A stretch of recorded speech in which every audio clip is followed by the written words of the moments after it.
before, talking about how people kind of just paint him almost exclusively as that enchanter player. Yep. Do you think we could see some engage coming out now that we're on 13.3? Yeah, absolutely. I mean, a lot of the melee champions have gotten buffs. I do think a lot of them are better as a response pick and not a blind, so we'll see if Cloud9 does want to go that way. But Zven, at the end of the day, he doesn't really care, I think, that much what people think about him. He wants to play to win, and they're going to play whatever they think is strongest for them in the draft, on the patch. And for now, that's going to be Lucian Nami for Cloud9 here. And interestingly enough, actually, will be the first time they've brought out the Lucian Nami this split. So not one of the teams that had actually consistently been going towards it, but potentially thinking they could take advantage of Spawn and Ignar, try to get in head and lane, and try to really get something rolling. And on the other side, it's interesting to see that Dignitas is actually looking towards very early game picks here already. Elise and Jayce. So a heavy focus potentially up towards that top side, but definitely on the early game here. With this Elise, Santorin not known for these like early game aggressive gankers. He's been much more known as that kind of control style jungler, that guy's going to play different style things.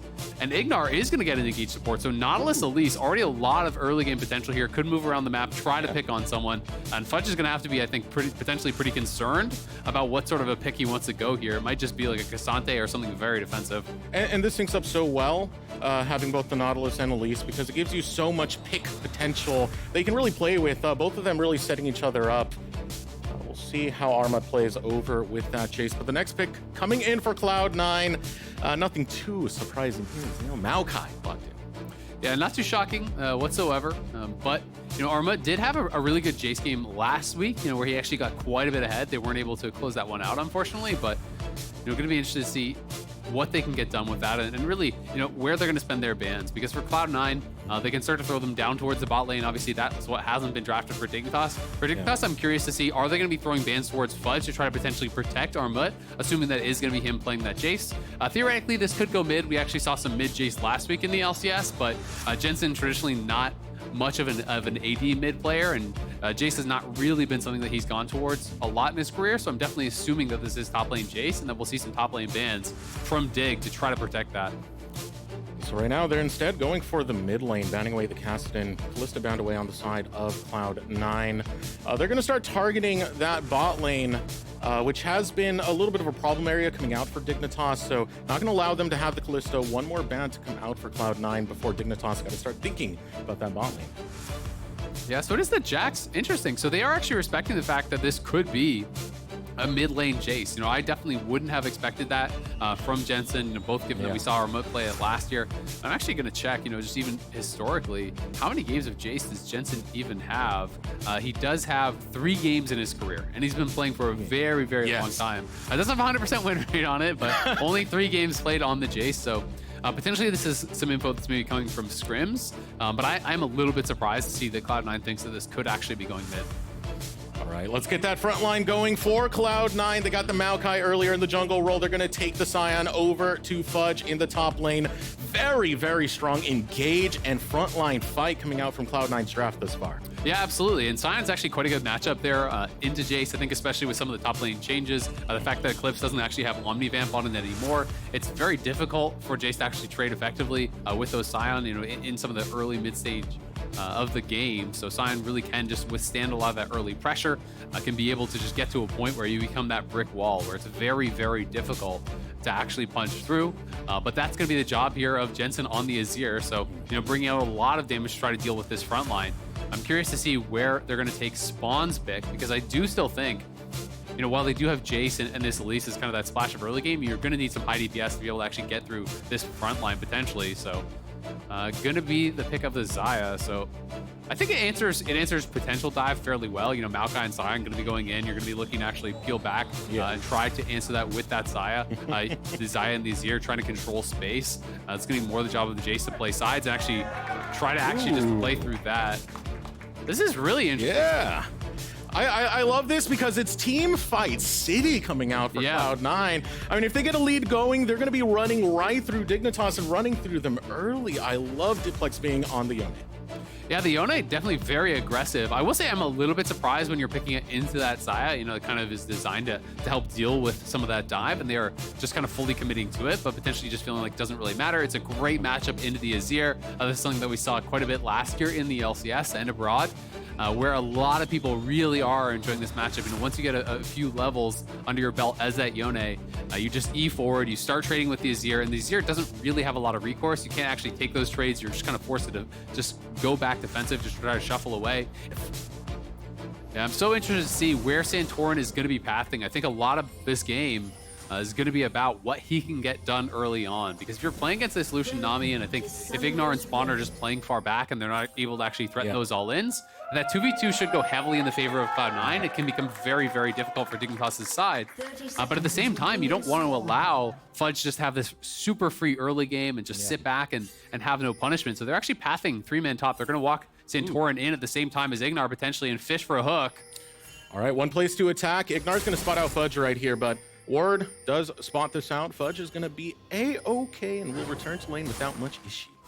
Yeah, he will lose the ward though, which honestly sucks. Like, you don't know now, is Elise just 3-camping and coming straight top? You know, am I actually vulnerable for some type of cheesy play like that? Blaber has to be worried about a potential invade. That is why Fudge is actually stacked up here over by the red buff in case there was a full wraparound and they were actually looking for that delayed invade. So could have some knock-on effects, but you know, not the end of the world. Armut going to try to get a little bit of a chunk here on Fudge as he walks the lane, but shouldn't honestly be too much. It's probably just a Q and maybe one auto.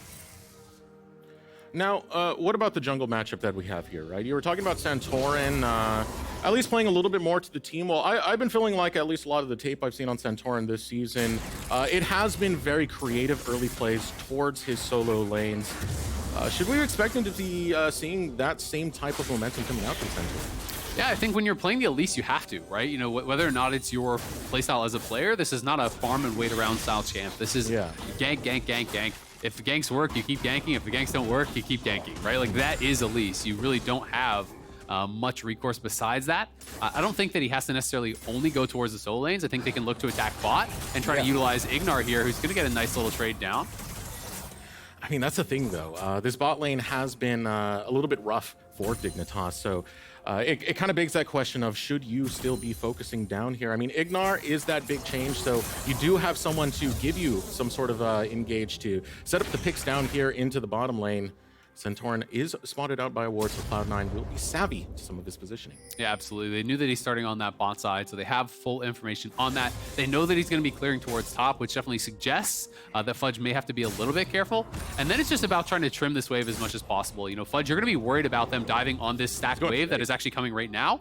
So Armut has done a good job actually setting this wave up right as this crashes. They want to try to pull off that dive, and hopefully for them, before Fudge actually hits 3, Fudge has got to try to stay this safe as much as he can. I think he's going to have to leave.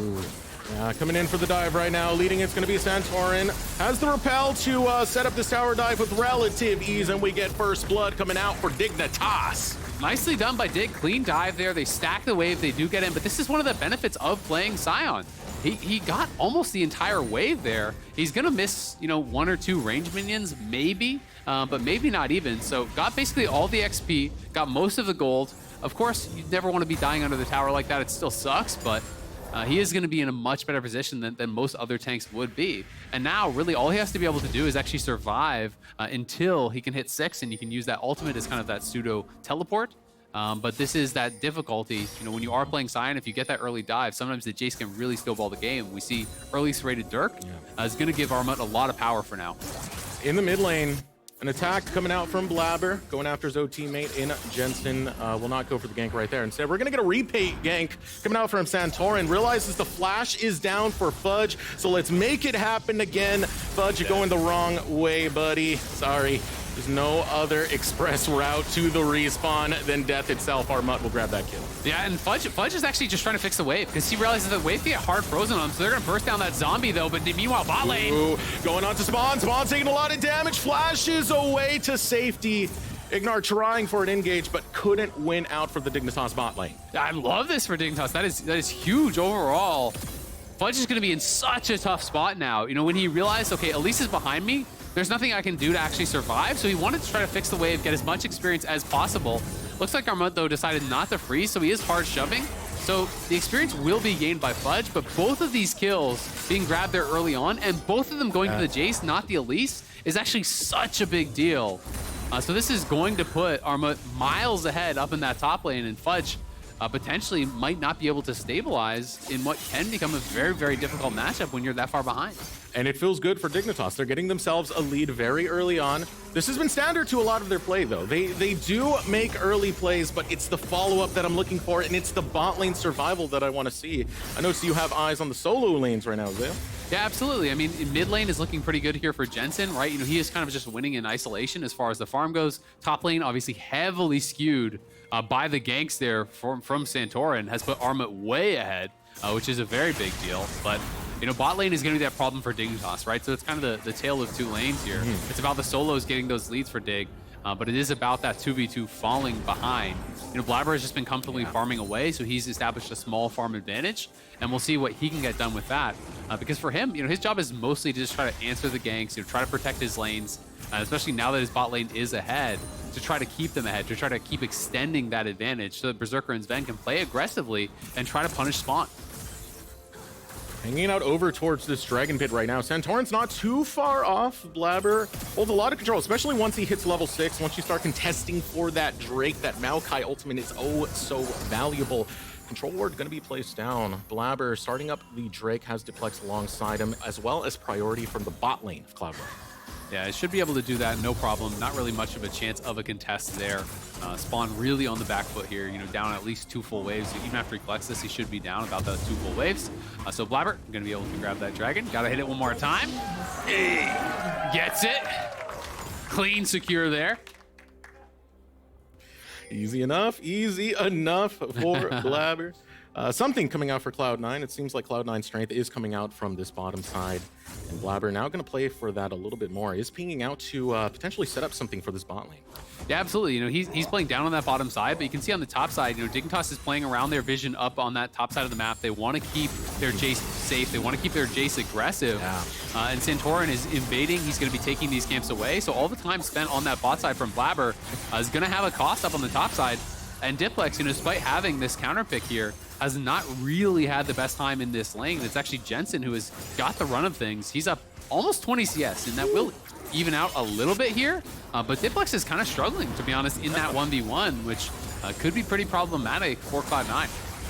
Yeah, so far, a lot of investment banking coming out of Dignitas, really trying to make sure that Armut's gonna be okay up there in the top side. But ultimate coming out from Fudge, wants to challenge. 200 health remains on Armut, but Santorin has arrived and wants to bring some backup for his top laner. Spider looking to sink the fangs into Fudge, but the flash will be burnt for safety. Yeah, and Fudge may have to actually back off. We'll see if they can pull off this dive on the bot side, though. Blaber's going. Right, ultimate coming out from Blaber, Berserker, and Zven rotating around the bot of Dignitas, caught out by the bubble, and down spawn will go. Perfect juggling of the turret aggro. Zven, okay, no one gonna fall for Cloud9. Yeah, not gonna look for the redive. Oh, the hook! Oh, coming in from Ignar, who will decimate Zven and get something back for Dig. Not often you see the support get a kill there in the 1v2. Zven just slightly too far forward. A great hook there coming out from Ignar. Let's go. Pulls him back under the turret, gets himself a kill. It is only the kill going to the support, but still, Dignitas is doing great on the top side, so I think they're gonna be pretty happy about how this went, all things told. But lucky, honestly, for Armut that Santorin was there to cover him again, because that would have been a solo kill from the Sion, you know, behind or not. Yeah. I think Fudge had him there, so we can see this one more time. Blaber wants to pull aggro, and then he's basically just holding the W here as long as possible so he can use that as a turret reset. And then as soon as they're about to get that kill, he uses the Twisted Advance, gets that tower aggro reset, they back off. You can see they were considering, do we want to redive? Do we not want to redive? But as soon as that last minion goes down, he was still just that little bit too far forward. Ignar catches him with the tip of that hook, the ulti there to follow, and a clean kill for himself is really nicely done. Hey, it's a new look for Dignitas' bot lane where they have, my mind went blank, Ignar down there for a moment. And, I mean, it was a great engage. It got something back for Dignitas, and it's a whole new look coming out for them so far. Yeah, absolutely. You know, it's not going to be an enchanter down there. It's not that AD, and I will draw your eyes to the inventory here. It's actually the Moby boots from Ignar. So if that doesn't tell you what he wants to do, I don't know what will. He wants to get active on the map here. He wants to be moving around with Santorin.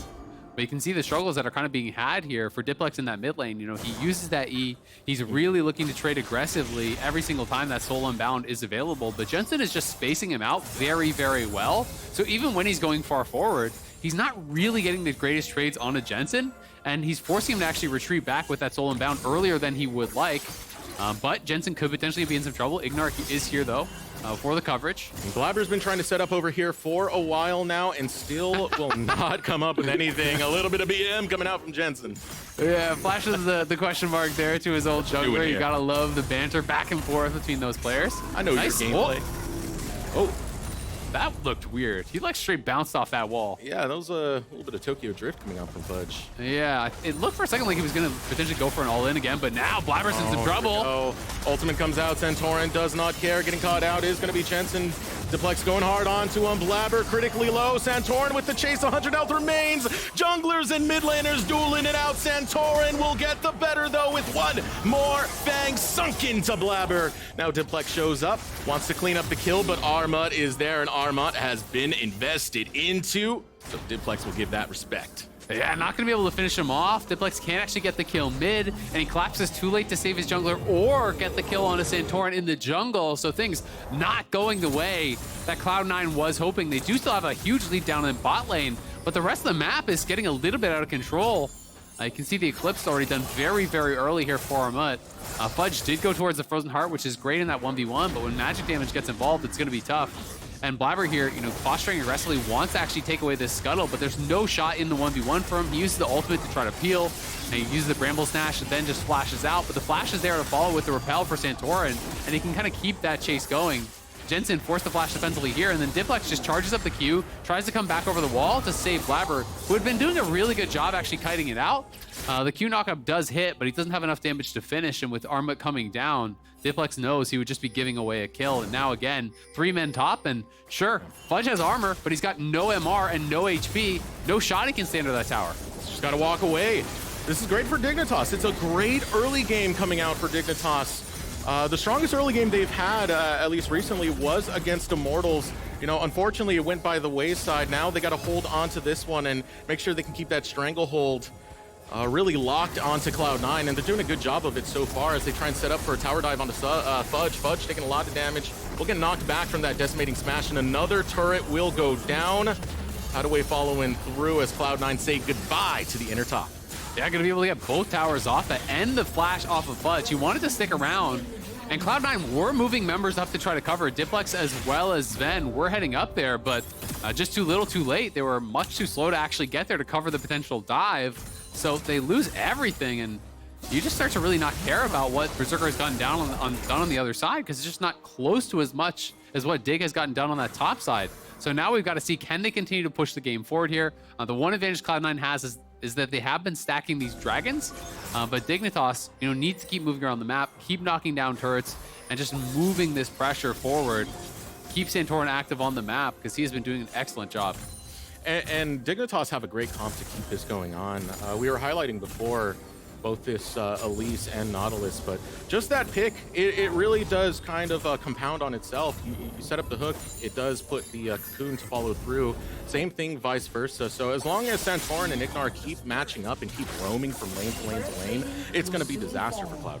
Yeah, it's going to be very difficult to deal with. They need to try to find a little bit of stability and try to find windows where Berserker can really kind of use his influence on the map. Because if you look at Lucian Nami, they have their mythics complete, and that is the really big power spike. They're much stronger than that bot lane duo. So if you can find 2v2s or even potential 3v3s, that would be massive. And that is why Cloud9 is looking to group around them. Fudge moving up towards mid lane, looking to kind of get ready for any potential scrap that could be there. Blaber is there as well, so they're going to move this up and try to reclaim some vision down on this bottom side. Yeah, moving out to the bottom side right now, not too far off on the flank is Diplex, but nothing to fight over. So it's just control coming out for Cloud9 thus far. They'll rotate that control over to this top side where Rift Herald will be spawning quite soon. Dignitas might look for some poke as a response. Yeah, they're going to be trying to poke, slowly chunk him down a little bit there with Armut, and then use the rest of their tools to engage. And they found Blaber now! Knockup coming onto Blaber. Blaber taking a chunk of health, but the bubble is there. But the hook brings Blaber right back to the fight. Spawn with the ultimate will tear down Blaber. And Dignitas, they're going to take another pick. Oh, Jensen though? Ooh, Jensen gets away from the calling in time. Not going to continue with the dive. It's going to be Cloud9. Dignitas, they're having their way with this map. Yeah, Dignitas looking really, really good, utilizing the engage that they've drafted, trying to get aggressive here. They do get that kill, but there's some lower health bars on Dignitas' side, and they want to try to fight for this. They're going to push up. Fudge might go in. He has his ultimate. Teleport coming out. Fudge in the middle of 4 gets blocked out from his escape on the ultimate, but there is Jensen. Emperor's Divide to try and escape. Berserker cannot chase him down, and Fudge is the one in trouble. Decimating Smash to get 1 knockup, and Cloud9 find the retreat. Yeah, they are going to be able to get out of there, but at the end of the day, the Herald was actually claimed by Santorin, so Dignitas still coming out ahead there. And Berserker fully committing everything to try to actually burst down Jensen. They had a great bubble from Zven onto Jensen as he TP'd in. The flash, the ignite, the Gale Force, everything used from Berserker to try to burst him down, but couldn't quite get that kill, and that's 2 times in a row. And Jensen able to get out of there with just a little bit of HP. So Cloud9, you know, desperately trying to hang on, trying to utilize their 1 power point on the map, but feels like they're going to need some more time. They're going to need some more items potentially here on Fudge, on Blaber, so they can get a little bit more tanky and buy a bit more space for Berserker, and hopefully for Diplex, he can use that time to actually be farming it up in his side lane, because he didn't actually join there, so he was just kind of farming that side, and has at least caught up in farm with Jensen and completed his mythic, so will start to become a pretty big threat as this game goes on. Now, walking over towards this Drake, I mean, it's a minute 20 before it does come down, and it's going to be an early setup coming out for Cloud9. During the setup, it would be nice to see Dignitas go for a little bit more right here, because they do have that pick they can work with. Get some early vision into that river. You still have Jensen over towards this bottom side. It looks like Cloud9 will hold control of the river for now. Yeah, Cloud9 trying to play around these dragons. Maokai really strong in these areas. Just throw those saplings out. He is playing Demonic Embrace, so has a little bit of AP behind him. They want to continue stacking dragons. You know, that's their main advantage. Fudge is just trying to play bodyguard here on the side, but is taking quite a bit of damage that Zven will have to heal it up. Battle line's drawn right here. Cloud9 looking to turn this game around, but Dignitas have been in the driver's seat for the most part. Diplex waiting for the team fight to go through. Caught out by the cocoon. Pulled back in is Blaber. Tidal Wave comes in too late because Fudge is down. Now Berserker able to get 1 right back onto Ignar. With that 1-for-1 trade, Fudge for Ignar, and Cloud9 still holds control of the river. Yeah, they hold control of the river, but they lost control of mid lane. Sure, you cleared out the wave, but there's still the Herald there, and this charge could be very problematic for them. That tower is incredibly low. They're desperately trying to clear out this mid lane wave so that they can actually move towards that dragon, but they can't really do it just yet. They're gonna lose mid. Now losing mid, Jensen chasing through. Emperor's Divide does not catch out. Another flash comes out in time.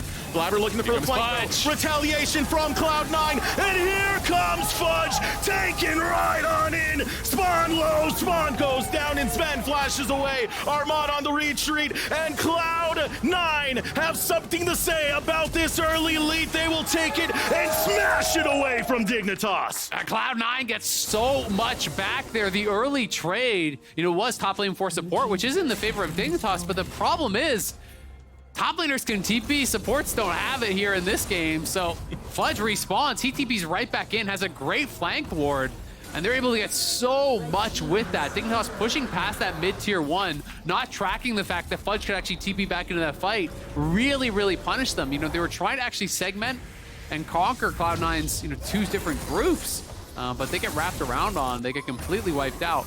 And this is kind of where things start going wrong. And this is much earlier, I guess, in that fight. When Fudge actually does get caught out, he gets cocooned. There's a Hex Flash into the hook. Really nice initial engage there. And they do get the skill down, but then Igmar wrapped up here by Blaber's ulti. They burst him down. And then as we're going to fast forward, I assume, through this, you know, this first turret is taken, and this is kind of that problem. They lose track of the fact that there's wards behind them. There's a pink ward here. A ward actually gets dropped as well in mid lane. You can see the pink ward get dropped immediately there, and they push past this line. Ignar is actually still way back in base. Dignitas are so far up. Berserker not able to actually be burst down there by Spawn. It looked like the Feather Call was potentially used a little bit too early. Couldn't actually connect there onto Berserker as he looked for the R flash and then the Feather Caller, but didn't actually find it. And Zven having a bit of a laugh, you know, knows that's not a position that they should actually be winning from. But now Dignitas has lost their advantage, and Armut's in a lot of trouble with no flash. Oh, in a world of hurt right now with 2 Cloud9 solo laners on top of them. A shutdown delivered right over to Fudge, and Cloud9 have taken control of this game right on back. Yeah, they're right back in the driver's seat here. This great early game from Dignitas. has unfortunately for them been kind of thrown away. They are still up to a 2K gold lead, but it's soul point for Cloud9. You know, their carries are really stabilizing. Berserker is massively ahead of Spawn, and Diplex is going to become a very, very serious threat at this point in the game. He gets solo gold on that top tier 1. He's 2-0-2, has quite a bit of gold in pocket to spend as well. So going to be working on that second item. When he hits it, Yone will be well and truly online.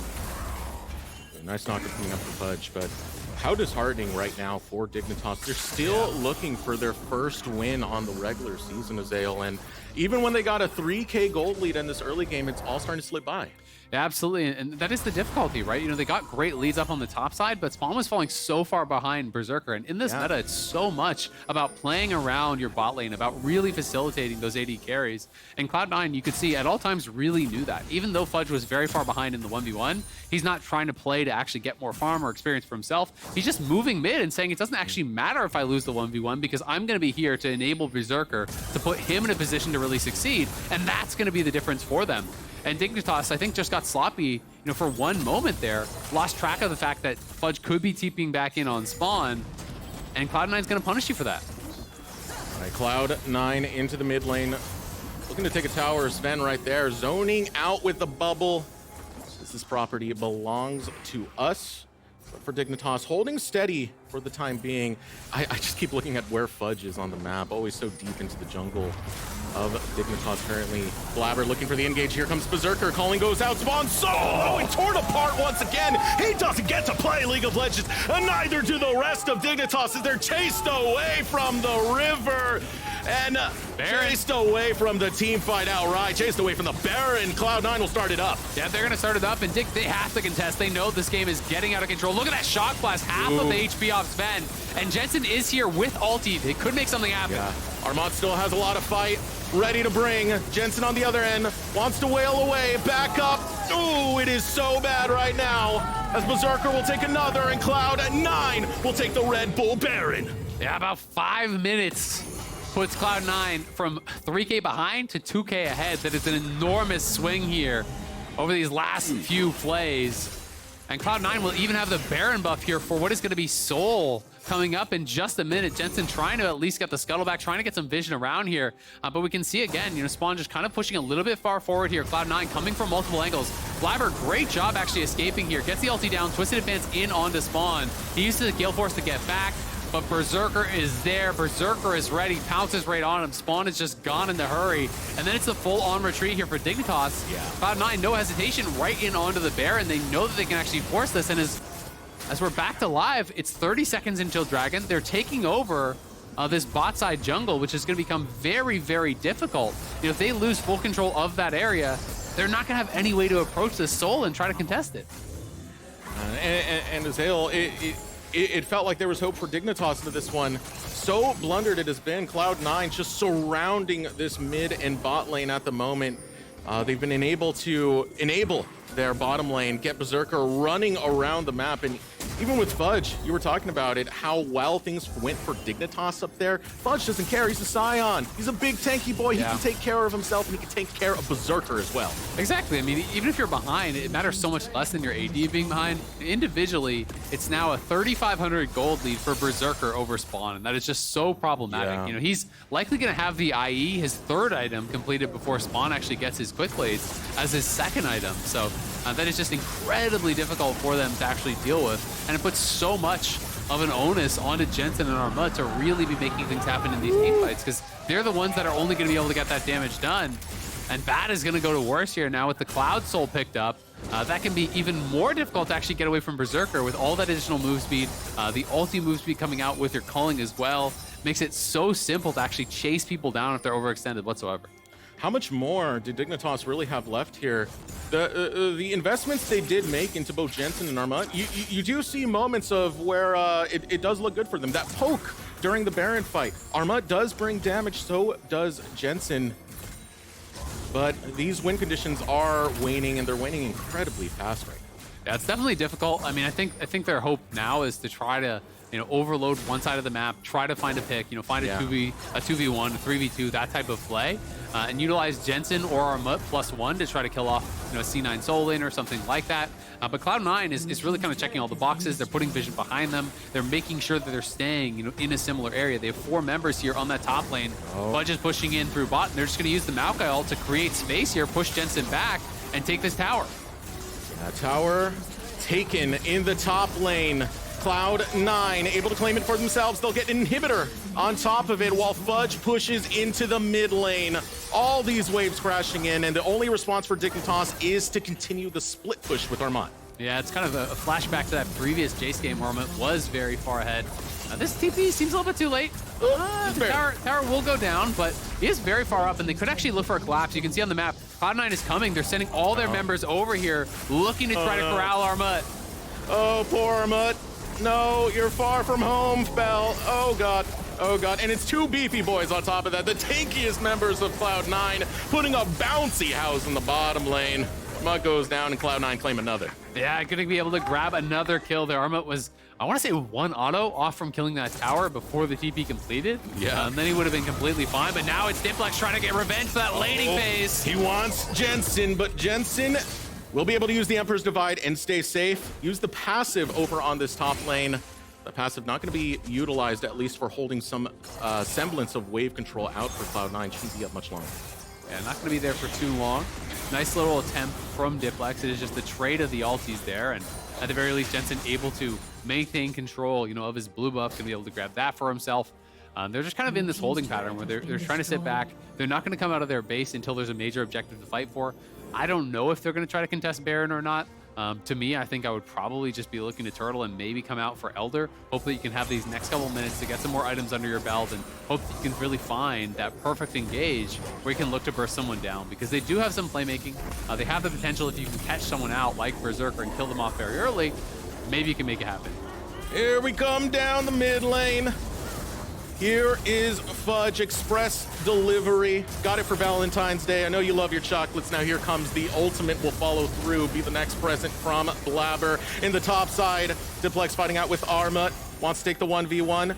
But doesn't even need to take it. Cloud9 just want to take the base at this point.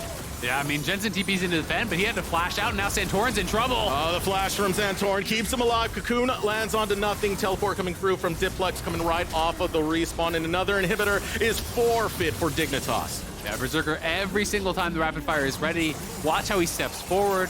He gets that E up from Zven, steps forward, looks for a chunk, and he's just constantly poking away at Spawn, at Jensen, at Santorin, on these squishy members. I don't have easy ways to actually heal it back up, making it very, very difficult for them to ever exit their base. And now, with the Baron spawning here in 15, Cloud9ers pulling back, clearing out all the vision. That's the only ward that was out there on the map whatsoever, that one blue trinket. And you look at the mini-map, there's nothing. There's literally no vision on this entire section of the map here for Dig. So they're not even going to try. They're just going to seed the Baron kind of as I expected, and probably try to get some vision around that Elder. Diplex going hard onto Jensen. Chases him back into his base.